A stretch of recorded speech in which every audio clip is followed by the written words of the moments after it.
अरे, कहाँ लेकर जा रही हो तुम? देखो ना, शाम होने वाली है। घर चलते हैं।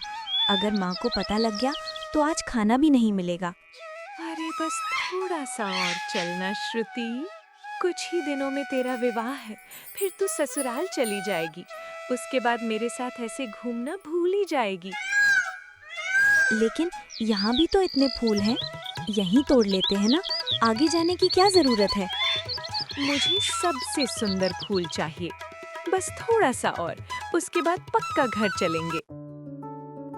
कहानी शुरू होती है चमेली गांव से, जहां दो सहेलियां रहती थीं, नैना और श्रुति।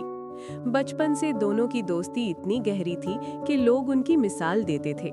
लेकिन हर कहानी में एक सच छुपा होता है, जो दिखता नहीं पर सब कुछ बदल देता है। श्रुति ने घबराकर पीछे मुड़कर देखा। सूरज ढल चुका था और जंगल की परछाइयां लंबी होने लगी थीं। नैना कुछ पल के लिए चुप रही, फिर धीरे से बोली, सब खत्म हो जाएगा। श्रुति ने उसकी आंखों में देखा। वो वही नैना थी, उसकी बचपन की दोस्त, जिस पर उसे दुनिया से ज्यादा भरोसा था।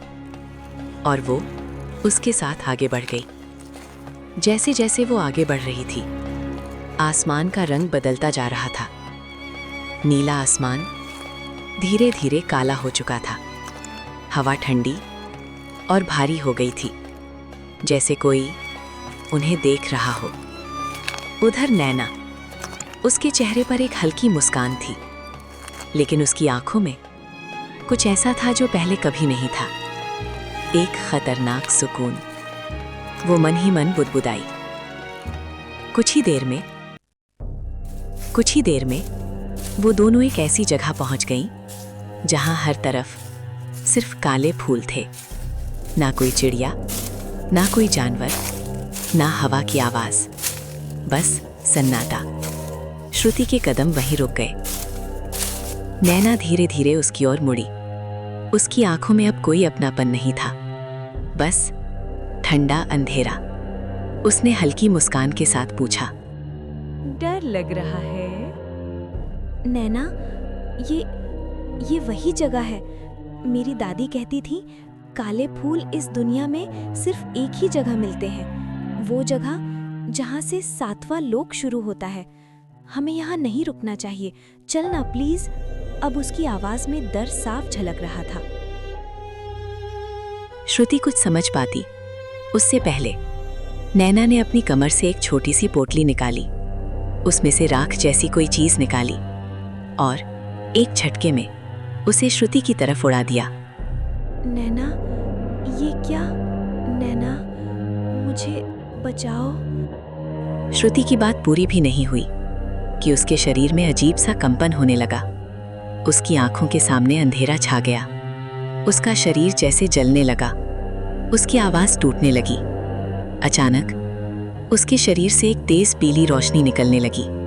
उसके हाथ धीरे धीरे पत्तियों में बदलने लगे, पैर जड़ों में, और कुछ ही पलों में श्रुति एक काले फूल में बदल चुकी थी। आखिरकार मेरी 7 साल की तपस्या पूरी हो गई। अब कोई मुझे नहीं रोक सकता। तूने मेरी जिंदगी छीन ली थी श्रुति, अब मैं तुझसे सब कुछ छीन लूंगी। इतना कहकर वो पीछे मुड़ी और बिना एक बार पीछे देखे गांव की ओर चल दी।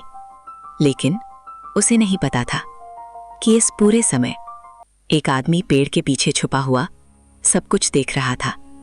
उसने डरते हुए इधर उधर देखा, जैसे अभी भी उसे लग रहा हो कोई उसे देख रहा है। हे भगवान, ये मैंने क्या देख लिया? ये कोई इंसान नहीं हो सकता। कोई अपनी ही सहेली के साथ ऐसा कैसे कर सकता है? वो लड़की नैना, उसकी आंखों में वो मुस्कान, नहीं, वो इंसान नहीं है। अगर मैं इसे तोड़ दूं तो शायद वो वापस इंसान बन जाए। नहीं, मैं क्या करने जा रहा हूं? अगर नैना को पता चल गया कि मैंने ये सब देखा है तो वो मुझे भी नहीं छोड़ेगी। मेरे छोटे छोटे बच्चे हैं, मेरी पत्नी है, उनका क्या होगा? मैं किसी और की जान बचाने के लिए अपने परिवार की जान खतरे में नहीं डाल सकता। शायद यही मेरा धर्म है। हे भगवान, मुझे माफ करना। मैं कुछ नहीं कर सकता। उसकी आंखों में आंसू आ गए।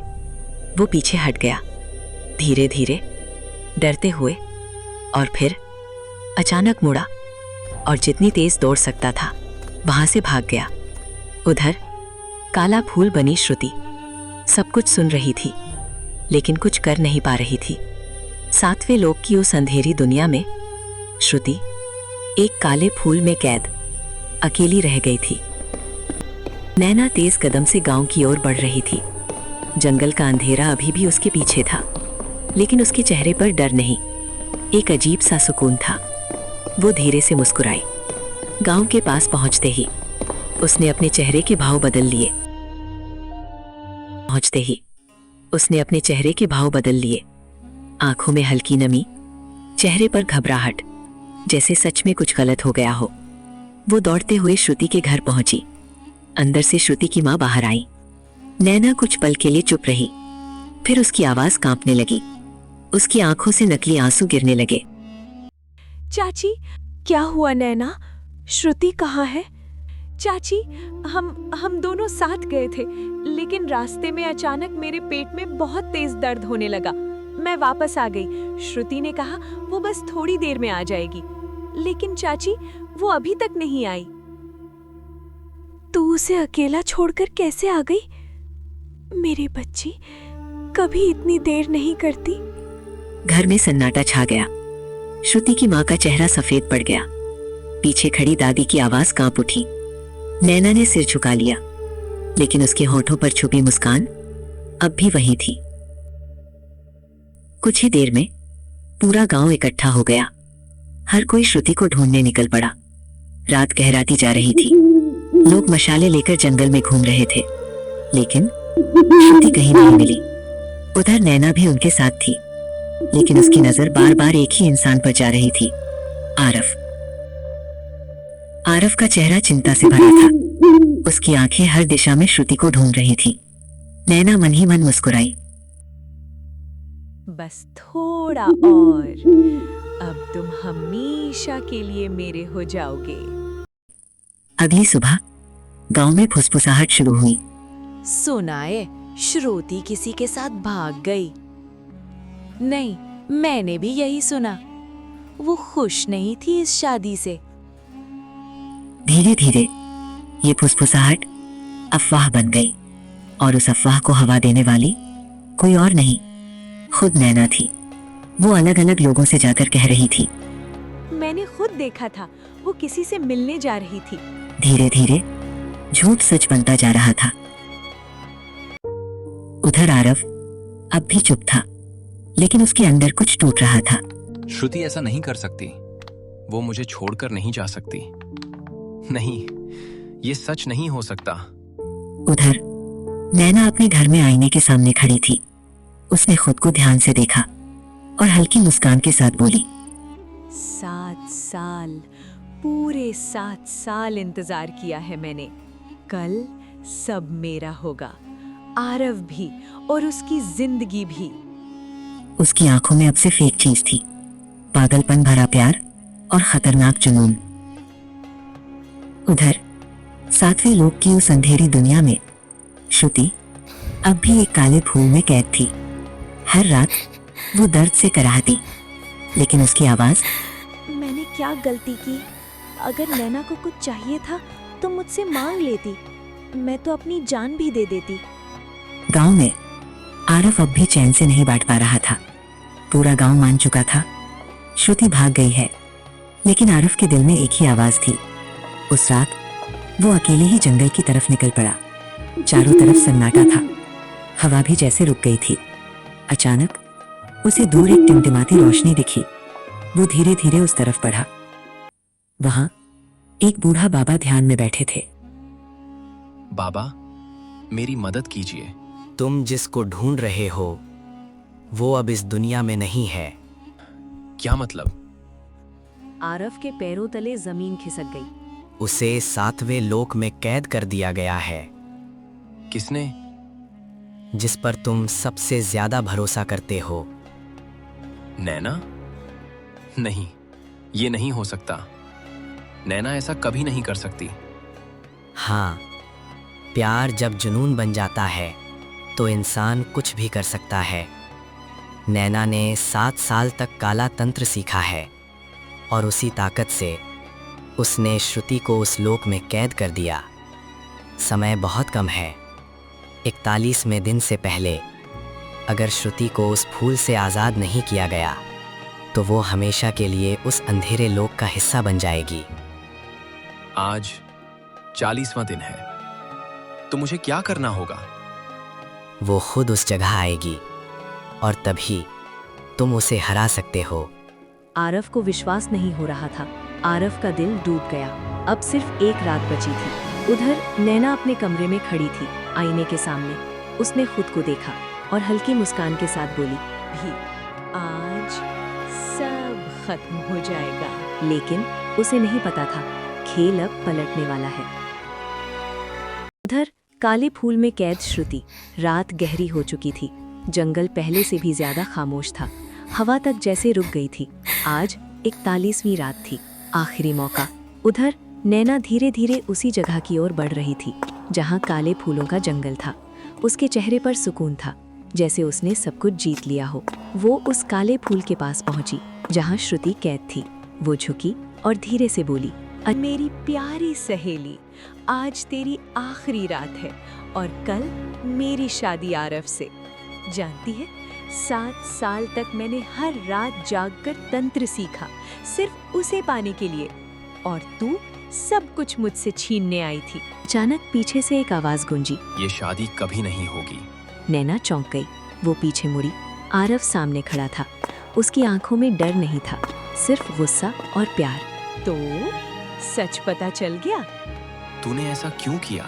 क्योंकि मैं तुमसे प्यार करती हूँ और तुम सिर्फ मेरे हो। श्रुति के साथ तुम खुश कैसे रह सकते थे? मैंने जो किया सही किया। नहीं, आज सब खत्म नहीं होगा। आज सच जीतेगा। नैना कुछ पल चुप रही, फिर अचानक जोर से हंसने लगी और काला तंत्र शुरू कर दिया। उसके चारों तरफ काली ऊर्जा घूमने लगी। आरव बिना डरे आगे बढ़ा। वो तेजी से काले फूल की तरफ बढ़ा, लेकिन अब देर हो चुकी थी। आरव ने अपना हाथ बढ़ाया और काले फूल को छू लिया। अचानक एक तेज रोशनी पूरे जंगल में फैल गई। नैना चीख उठी। काले फूल में दरार पड़ने लगी और अगले ही पल वो टूट गया। तेज रोशनी के बीच श्रुति का शरीर वापस बनने लगा। कुछ ही सेकंड में वो फिर से इंसान बन चुकी थी। श्रुति की आंखों से आंसू बह रहे थे। उसकी कमजोर आवाज निकली। उधर नैना जमीन पर गिर चुकी थी। उसकी सारी शक्तियां खत्म हो चुकी थी। जमीन से काली बेलें निकलने लगी। धीरे धीरे वो नैना को जकड़ने लगी। वो चीखने लगी, नहीं। और कुछ ही पलों में नैना 7वें लोक में समा गई। जंगल फिर से शांत हो गया। दूर खड़े बाबा धीरे से बोले, प्यार कभी किसी को कैद नहीं करता और विश्वासघात हमेशा अपने अंत तक पहुंचता है। इस दिन के बाद उस जगह पर फिर कभी कोई काला फूल नहीं होगा। दोस्तों, इस वीडियो को तैयार करने में बहुत मेहनत और दिल लगा है। उम्मीद है आपको हमारी ये कहानी पसंद आई होगी। अगर हाँ, तो अपना प्यार दिखाने के लिए वीडियो को लाइक और शेयर जरूर करें। और हाँ, हमारी इस छोटी सी फैमिली का हिस्सा बनने के लिए गोल्डन गुल्लक को अभी सब्सक्राइब करें। आपके साथ से ही हमारी ये गुल्लक खुशियों से भरेगी। धन्यवाद।